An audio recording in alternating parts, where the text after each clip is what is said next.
Bonjour à tous et soyez les bienvenus. La Côte d'Ivoire, pays hôte de la 41e journée mondiale du tourisme.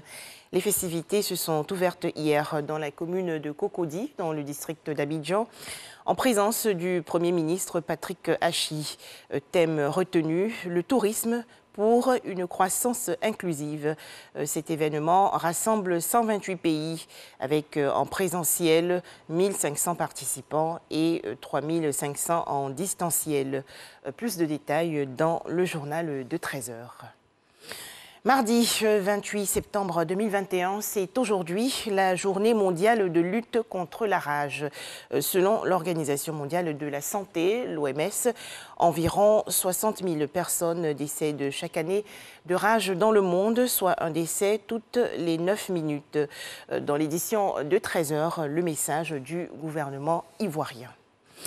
Direction Jacquesville, dans la région sud du pays. Des journalistes et autres professionnels des médias ont participé du 7 au 10 septembre dernier à un atelier de renforcement des capacités, une initiative du réseau des femmes journalistes et des professionnels de la communication. Les travaux ont porté sur la question du genre et les changements climatiques. Les explications dans ce reportage de Sidonie Davila. L'un vise à comprendre le rôle et les relations entre hommes et femmes, leurs activités, leurs besoins et leurs priorités respectives. L'autre désigne les changements du climat qui sont attribués directement ou indirectement à une activité humaine altérant la composition de l'atmosphère mondiale. Le genre et les changements climatiques. Deux concepts expliqués aux journalistes avec des exercices pratiques. S'il met en place un projet sur l'eau, il devra avoir une vigilance genre pour dire attention, je mets l'eau dans telle région, mais comment je fais pour que des hommes et des femmes puissent bénéficier de cette eau?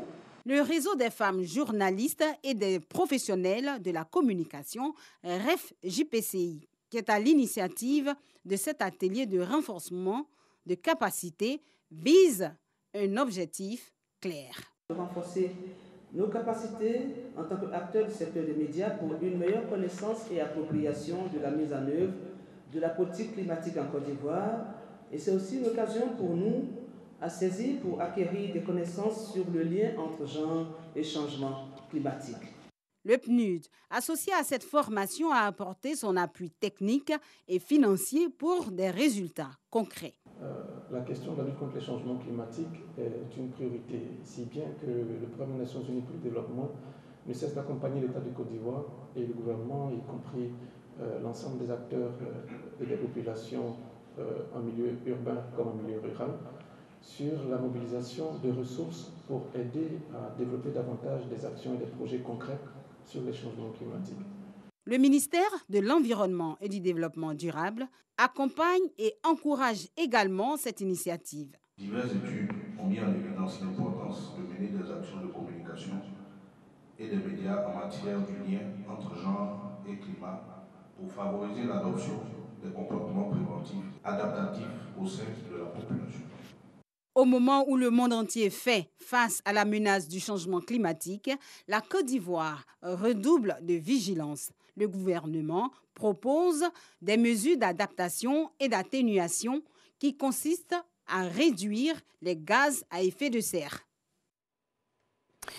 En image, l'actualité hors de chez nous. Au Nigeria, 34 civils ont été tués le 26 septembre dernier par des assaillants armés dans l'attaque d'un village situé dans l'état de Kaduna, dans le nord-ouest du pays, région en proie aux violences de groupes criminels.